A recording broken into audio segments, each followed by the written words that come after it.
publisher William Gaines pioneered a new kind of horror comic, based not in myth and fantasy, but in the banal horrors that, just maybe, could be taking place behind the closed doors of any storefront business or suburban home.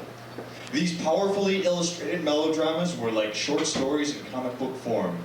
EC horror comics opened new vistas of death from sources previously unimagined by the unsuspecting reader. Victims were eaten by ghouls, stuffed down garbage disposals, and buried alive in 20th century cemeteries. Parents had not paid much attention to Junior's reading habits when he was absorbed in the adventures of Superman or the antics of the funny animal comics. But when the Haunt of Fear and Tales from the Crypt began showing up, parents and the United States Congress took a second look. Tonight, Park Avenue Producers captured Aural Fantasy Theater opens EC's Vault of Horror once again with the next two Twisted Tales.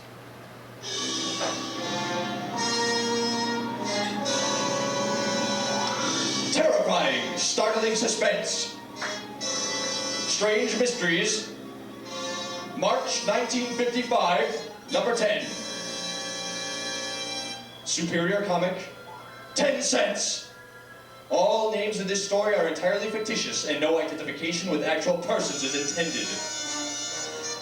Murder! Slay! Torture! Death! Fiend! Hate! Murder! Kill! Revenge! Revenge can be fatal. You can search through moldering antiquity, pore through grisly annals of crime, study shuddery records of monstrous, hellish terror, but nowhere in all creation will you ever find any hate that compares with the frenzied, soul-searing, mad hate of Dr. Zart! 20 years ago, Dr. Zart was the gentlest, the mildest of all creatures. Yet, one day, while toiling in his laboratory with his young, handsome assistant George Warren at his side, he sensed that something was amiss. There's something troubling you, George. Come now, don't deny it. I can tell. Speak up, George. Maybe I can help. You can't help Dr. Zart by dying! Lying at the bottom of the huge chemical drainage bowl set into the floor of the laboratory, Dr. Zart found it hard to believe that the young man leering down at him was the same George Warren he had befriended and employed. Help me! I've injured my foot. You have? Titch! Titch! Now isn't that a pity? Ha! Ha! You can come in now, Ellen. Ellen! Help! Help! George has gone mad, I tell you. Listen to that gibbering fool, Ellen. Isn't he dead yet? Incredulously, Hugo Zart observed his assistant, whom he'd assumed to be his friend, romance his adored wife. Kiss me hard, you little witch. Just like you've done so often when the honorable doctor's back was turned. Yes, honey. Oh, yes. Yes. My darling Ellen, whom I trusted and worshipped, rubbing lips with that swine. No, no, it can't be. It's you who are the swine. You fat little one. Oh. You with your nauseating goodness. You with your pleading, innocent brown eyes. Tell Hugo some more, Ellen, darling. Make him squirm. I've hated your sweating hands for years. You're a fat little animal, husband dear, and I despise you. I want a real man. A man I can love with all my heart. Someone hard and cruel and passionate, like George. Kiss me, George. On the neck, George. Delighted. Delighted. Ha!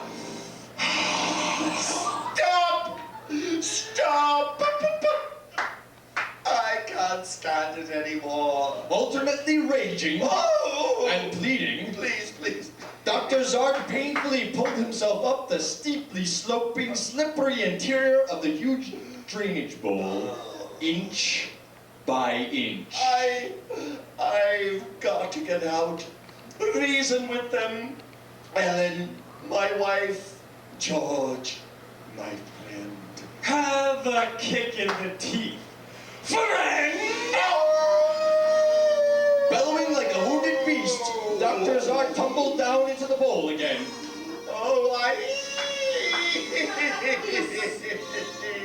He's scrambling up the pole side again, like he did June-bug. Help me with this bat, Ellen. It contains the new solvent Fatso was experimenting with. No, not the solvent, not the...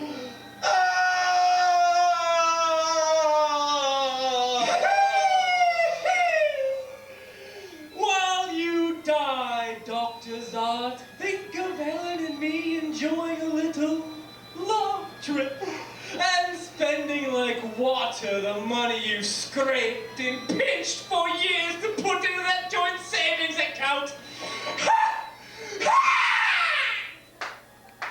Ellen and George left, certain the moaning, screaming, Zart was done for.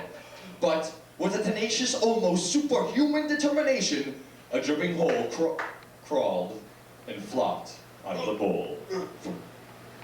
A doctor living next door, attracted by inhuman screams, dashed over and... There's still a trickle of sugar, blood and life left.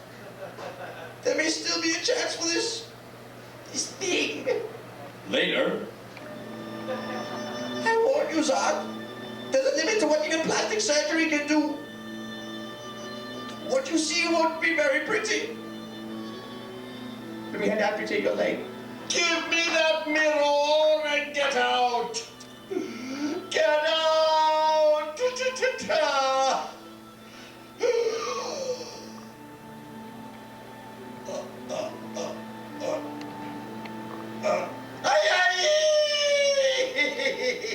raging, the vile horror smashed the mirror. I can't stand looking at that ghastly mess they call that face. I don't want to live. Sob. But as Zart is about to end his existence, a thought strikes him. No! I won't kill myself. Why should I? Ha! Ha! There's something even sweeter than death for an obscenity like me. Revenge! Ha! Ha! Ha! Revenge on the brutal, cold-blooded monster who stole my Ellen and ruined my life. Revenge. Death. Murder. Hate. Kill. Slay. Torture. Revenge. Revenge. Donning a plastic mask to hide his horror features, and replacing his lost leg with an artificial limb, Dr. Zart traces the fleeing duo to a hotel in a nearby city. Soon, vengeance. Ellen, your throat slit. Dying. Ellen, it's Hugo. Hugo? Alive? Ha! Ha! Ha! George Warren did this to you, Ellen. Why? George was tired of me. Ran off with the rest of the money. Oh, sob! Ellen, say you're sorry. Tell Hugo you repent your sin. Sorry? Sorry to run away from the fat little Hugo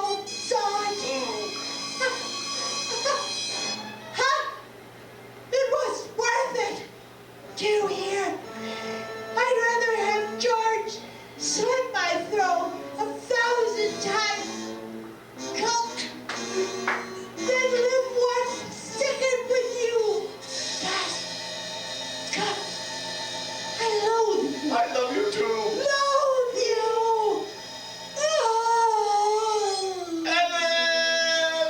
Ellen, I swear I'll avenge you, my darling Ellen. And so began one of the most relentless manhunts of all time, motivated by the mad hate of Dr. Zart. Dr. Zart trailed George Warren across the country, narrowly missing his opportunity for revenge at each twisting turn of fate.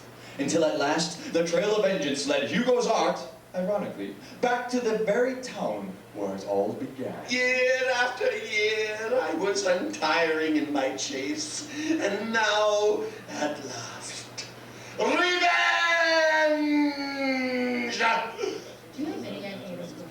They tell me he lives in this apartment building. Why is everyone so excited? Judge Warren just dropped dead. A heart attack. Isn't it a shame? He was such a swell guy. The shocking news rocked Zart with the force of an H-bomb. Despite himself, he began to chuckle wildly.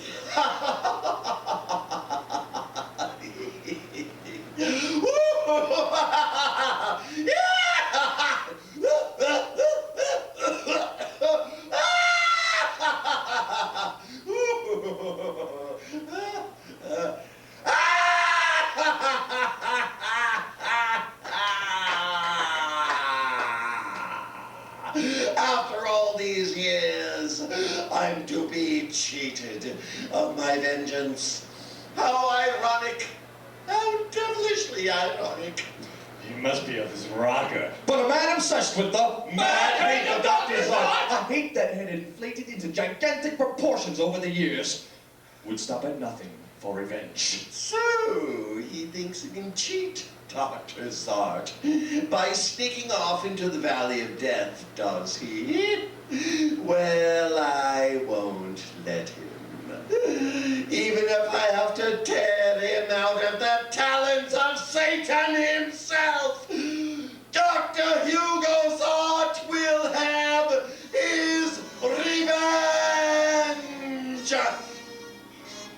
Returning to his musty laboratory, the mad genius reconstructed an experiment he had almost completed years ago.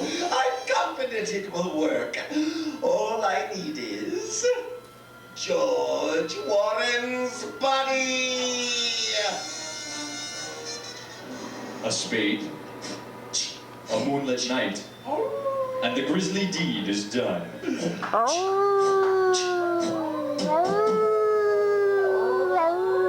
You're coming with me, George.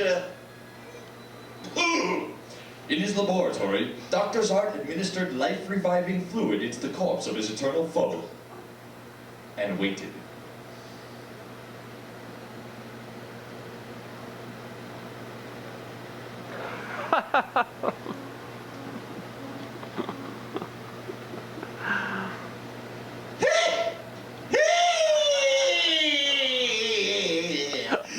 His eyes opening. Zart! Dr. Zart? What? Where am I? In my laboratory, George Warren. I'm succeeding in bringing you back from the dead. But why have you brought me back to life? You, who hate me more than anyone else in all creation. So I get the supreme joy of killing you with my bare hands. Die for stealing and cheating from me. Die for disfiguring me and ruining my life.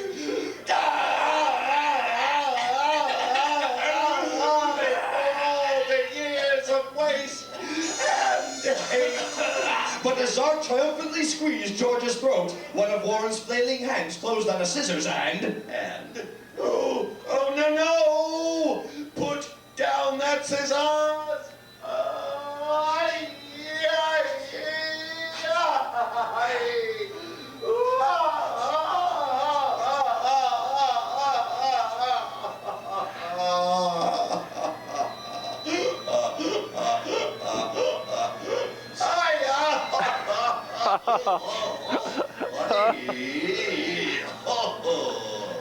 Dr. Zart collapsed, and as he died, the last sight on Earth was the fiendish leer of his triumphant enemy. Well, my line. Thanks for bringing me back to life, chump, so that I could kill you. The mad hate of Dr. Zart had boomeranged. The end!